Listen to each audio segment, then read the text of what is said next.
Hello मेरे प्रिय विद्यार्थियों, कैसे हैं आप सब। मैं निखिल सैनी एम से बोलो मैथ में आपका हार्दिक स्वागत और अभिनंदन करता हूं। आज का टॉपिक हम स्टार्ट करने जा रहे हैं समुच्चय। देखिए समुच्चय होता क्या है और मैं गारंटी देता हूं इस चीज की कि आप समुच्चय पढ़ लीजिए, जीवन में कभी भूल नहीं पाएंगे। सारी क्लासें आप लीजिए समुच्चय की, आप कभी भी नहीं भूल सकते समुच्चय। ठीक है, चलिए हम आगे स्टार्ट करते हैं। समुच्चय होता क्या है? वस्तुओं के सुपरिभाषित संग्रह को समुच्चय कहते हैं। वस्तुओं के सुपरिभाषित संग्रह को समुच्चय कहते हैं। यहां पर देखिए मेन शब्द जो होता है सुपरिभाषित। सुपरिभाषित शब्द का मतलब होता है सुनिश्चित और सुस्पष्ट। सुपरिभाषित शब्द का मतलब है सुनिश्चित और सुस्पष्ट। तो इसलिए सुनिश्चित शब्द का जो तात्पर्य है कि दिया गया अवयव संग्रह में उपस्थित है कि अथवा नहीं, संग्रह में उपस्थित है अथवा नहीं। अब देखिए यहां पर जो अवयव संग्रह, संग्रह का मतलब तुमको नहीं समझ में आ रहा है। संग्रह का मतलब ये होता है कि जैसे कोई भी समुच्चय है, समुच्चय है और समुच्चय का जो पर्यायवाची होता है, संग्रह होता है, गुच्छा बोल सकते हैं, श्रृंखला बोल सकते हैं, समूह बोल सकते हैं। समुच्चय को हम इतने शब्दों में बोल सकते हैं: संग्रह, गुच्छा, श्रृंखला, समूह। इतना हम बोल सकते हैं। इसीलिए उसमें दिया गया संग्रह। अवयव जो जानते हो, अवयव का मतलब होता है एलिमेंट्स। जैसे ये लिखे AEIOU, ये हमारे अवयव लिखे हुए। तो सुनिश्चित शब्द का मालूम हो गया कि कोई भी सुपरिभाषित शब्द का मतलब है सुनिश्चित और सुस्पष्ट। और सुस्पष्ट शब्द का तात्पर्य है कि दिए गए अवयव की पुनरावृत्ति ना हो। पुनरावृत्ति का मतलब है कि कोई भी अवयव रिपीट ना हो रहा हो, बार बार नहीं रिपीट। जैसे यहां पर ए आ गया तो ए दोबारा नहीं आना चाहिए, आई आ गया तो आई दोबारा नहीं आना चाहिए। इतनी बात समझ में आ गई। चलिए आगे देखते हैं उदाहरण इसके। अंग्रेजी में वर्णमाला के सब स्वरों का संग्रह AEIOU। यही स्वर होते हैं, 5 6 नहीं होते, 5 ही होते हैं। AEIOU। देखिए इसमें कोई रिपीट है कि नहीं, सुनिश्चित है ना, बिल्कुल क्लियर है कि 5 ही स्वर होते हैं, तो समुच्चय है। अगर कह दे सप्ताह के दिनों का समुच्चय, तो सप्ताह में मालूम होते हैं कि नहीं 7 ही दिन होते हैं, फिक्स होता है कि 7 दिन होते हैं सप्ताह में, इसीलिए समुच्चय है। और कोई भी चीज देखो रिपीट नहीं है आपका, यानी इसमें देखो कह दिया कि सुपरिभाषित होना चाहिए, सुपरिभाषित में सुनिश्चित होना चाहिए, सुस्पष्ट होना चाहिए। सुनिश्चित शब्द का हमने बताया है कि संग्रह में अवयव जो है वो उपस्थित होने चाहिए, और सुस्पष्ट शब्द का तात्पर्य है कि पुनरावृत्ति ना हो। बस इतना तुमको ध्यान देना, ये चीजें पुनरावृत्ति ध्यान देना है, और यहाँ पर ये संग्रह उपस्थित है अथवा नहीं, इतना बस तुमको ध्यान देना है। ठीक है, तो समुच्चय इतना होता है। जैसे हम कह दें कि ब्रह्मांड में तारों का समुच्चय, तो ब्रह्मांड में तारे तुम काउंट कर पाओगे क्या? नहीं काउंट कर पाओगे ना, ब्रह्मांड में तारे तुम नहीं काउंट कर सकते, इसीलिए ब्रह्मांड का समुच्चय नहीं होगा। ब्रह्मांड में तारों का समुच्चय कहते वो समुच्चय नहीं है। कहाँ काउंट कर? कक्षा में विद्यार्थियों का समुच्चय, हाँ ये समुच्चय है, क्योंकि कक्षा में कोई 30 35 40 कुछ ना कुछ विद्यार्थी होंगे, उनको गिन सकते हैं, इतने विद्यार्थी हैं। इतना हो गया। देखिए समुच्चय का निरूपण क्या होता है। किसी समुच्चय को दो प्रकार से निरूपित किया जा सकता है। समुच्चय को दो प्रकार से निरूपित किया जा सकता है: सारणियन विधि, इसी को हम तालिका विधि और रोस्टर विधि भी बोलते हैं। समुच्चय निर्माण विधि और गुण विधि, दो विधियां होती हैं। अब देखिए इसके जो एग्जाम्पल हैं, तालिका विधि और रोस्टर विधि होती क्या है।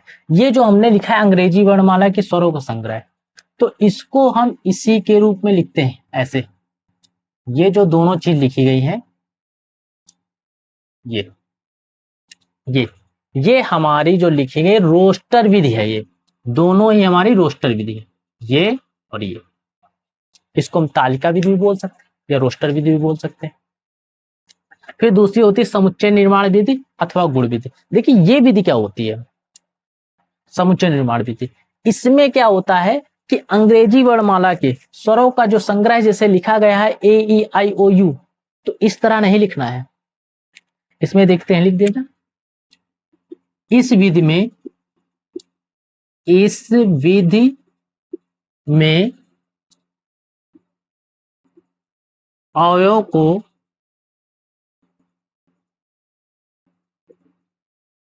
ये मंझले कोष्टक में लिखते हैं। मंझले कोष्टक में लिखते हैं और बस इतना ही लिखना है।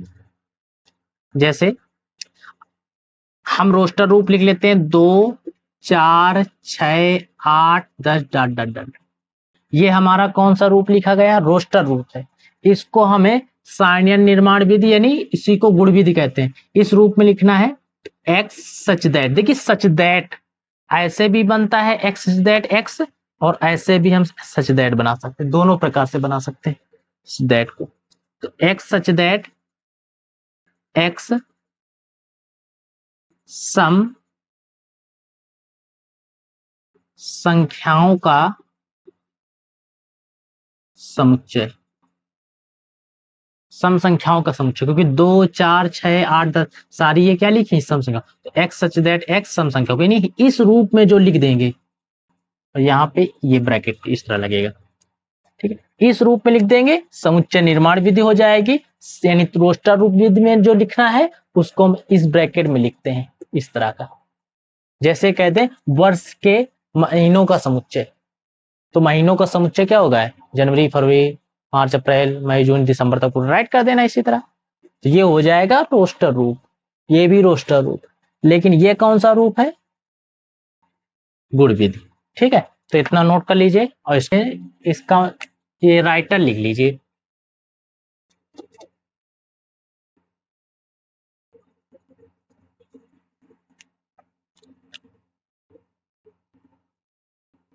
जॉर्ज बूले और जॉर्ज केंटू, इन्हीं दोनों का इसमें श्रेय जाता है। जबकि ये एग्जाम में नहीं पूछा जाता है कि इसके राइटर कौन है, फिर भी जानकारी के लिए ध्यान रखिए जॉर्ज बूले और जॉर्ज केंटू, ये इन्हीं को श्रेय जाता है समुच्चय के लिए, ठीक है। और आप लोग इसको नोट कर लीजिए। चलिए आगे देखते हैं। रिक्त, देखिए समुच्चय के प्रकार, समुच्चय कई प्रकार के होते हैं। रिक्त समुच्चय, एकल समुच्चय, परिमित समुच्चय, अपरिमित समुच्चय, उप समुच्चय, उचित उप समुच्चय, अधि समुच्चय, विसंगीत समुच्चय, समान समुच्चय, घात समुच्चय, समष्टि समुच्चय, पूरक समुच्चय, अंत समुच्चय। टोटल हम 13 पढ़ेंगे समुच्चय, ठीक है। पहले की हम बात करते हैं, रिक्त समुच्चय क्या होता है। यहाँ पर देखिए जनरल चीज मैं बता दे रहा हूँ, रिक्त समुच्चय वो होता है नल सेट जिसको बोलते हैं, वह समुच्चय जिसमें एक भी अवयव प्राप्त ना हो रिक्त समुच्चय कहलाता है। जिसमें एक भी अवयव प्राप्त ना हो, पहला नंबर है रिक्त समुच्चय। रिक्त समुच्चय इसका मतलब होता है वह समुच्चय जिसमें एक भी अवयव प्राप्त ना हो रिक्त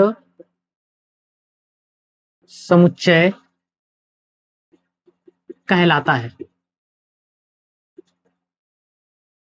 इसे फाई, इसको फाई बोलते हैं, फाई या मंझले ब्रैकेट बोल दो, से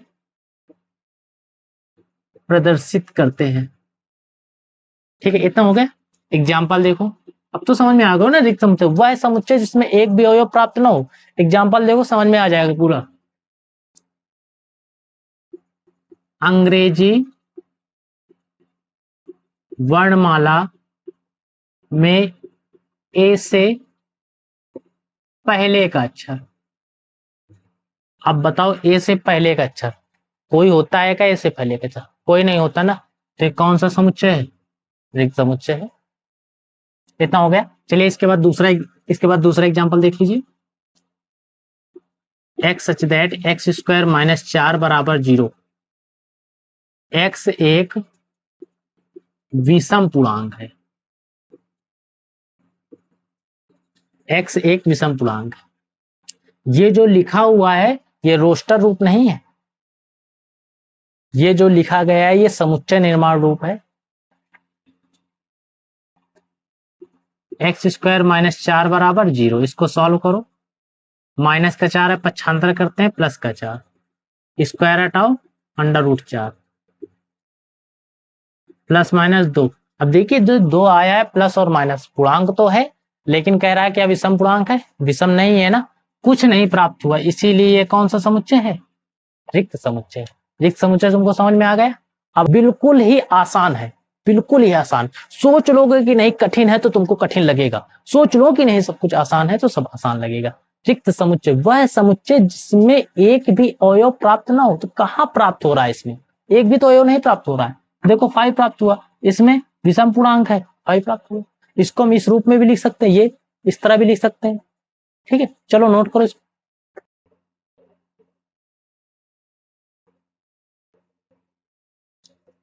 देखिए ये वाला हो गया है रिक्त समुच्चय। अगला है एकल समुच्चय।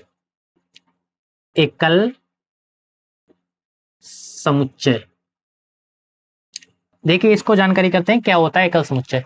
एकल से ही समझ में आ रहा है एक, एकल से समझ में आ रहा है एक।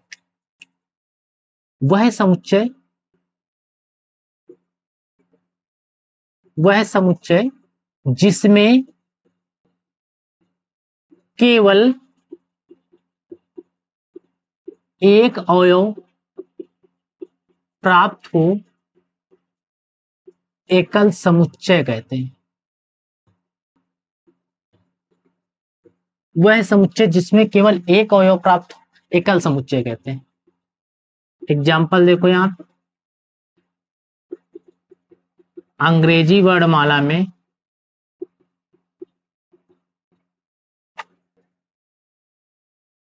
बी से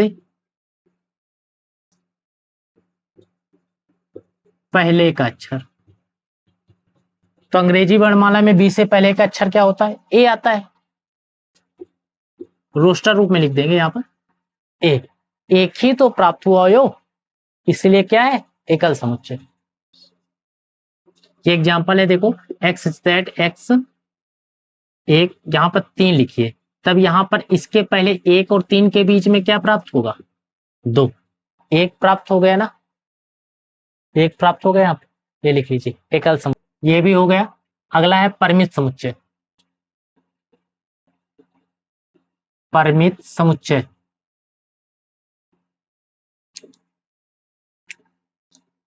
वह समुच्चय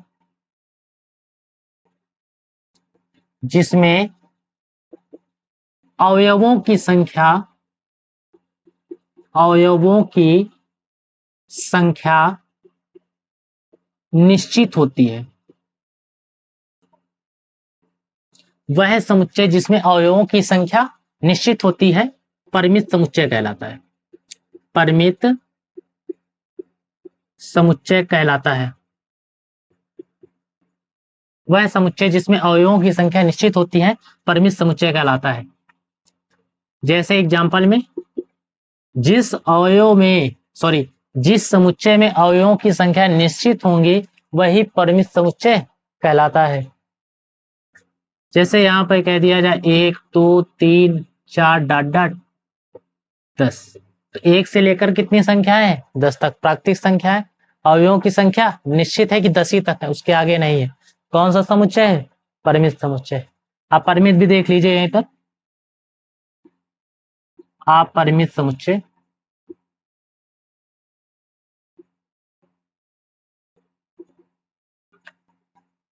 वह समुच्चय,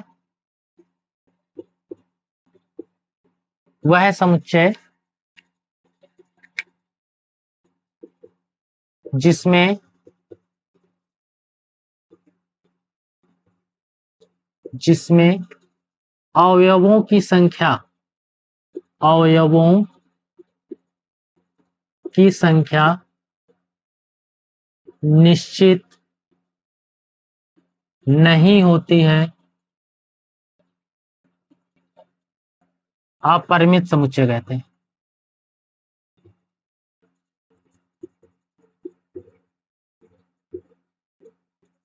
अपरिमित समुच्चय कहते हैं। एग्जाम्पल देखिए 1 2 3 4 डॉट डॉट डॉट डॉट अनंत तक, ये क्या है? अपरिमित समुच्चय, क्योंकि इसमें कोई निश्चित नहीं है कि कहां तक संख्याएं जाएंगी। दूसरा एग्जाम्पल देख लीजिए, एक्स दैट एक्स, ब्रह्मांड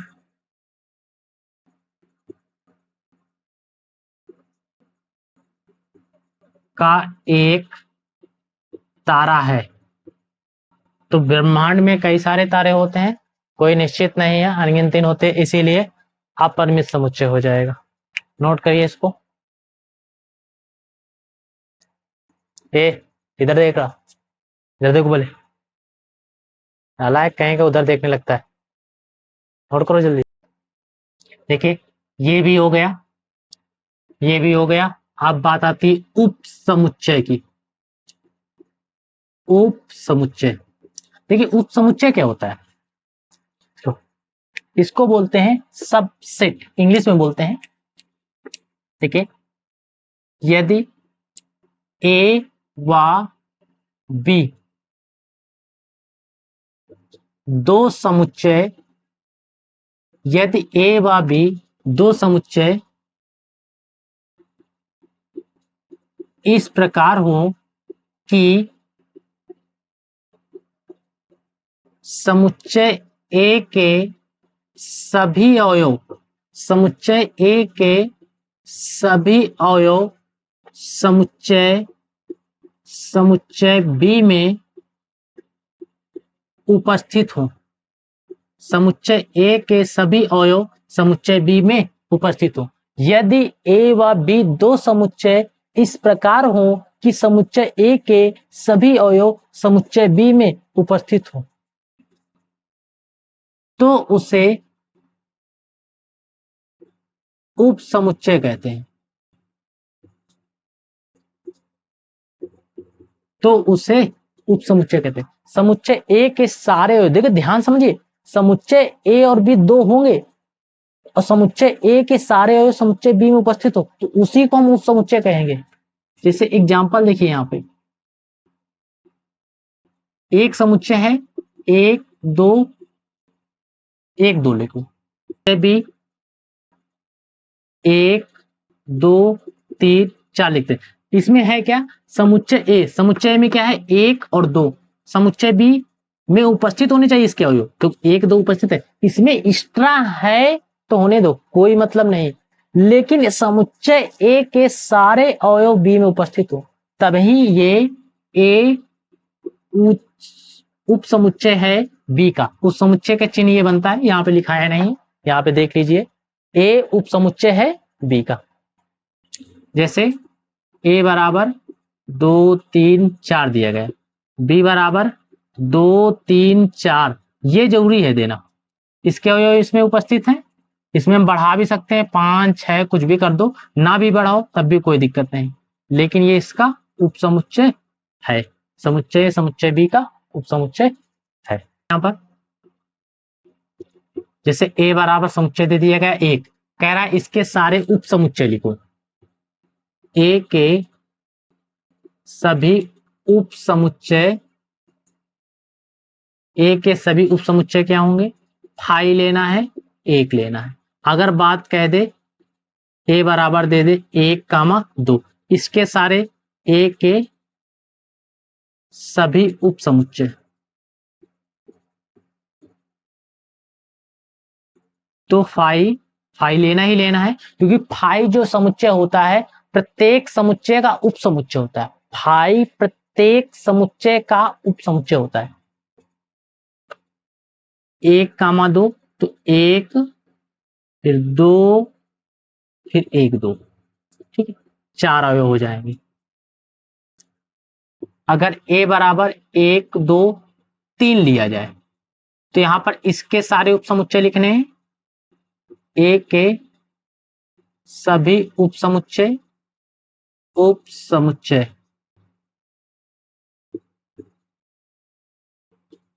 फाई 1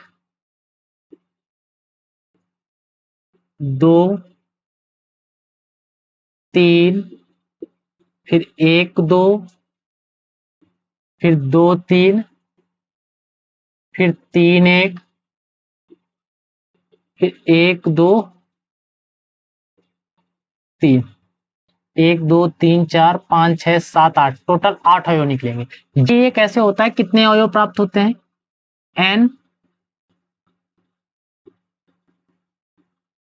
अवयव है, n अवयव है तो उप समुच्चय उप समुच्चय का फार्मूला होता है 2 की पावर n।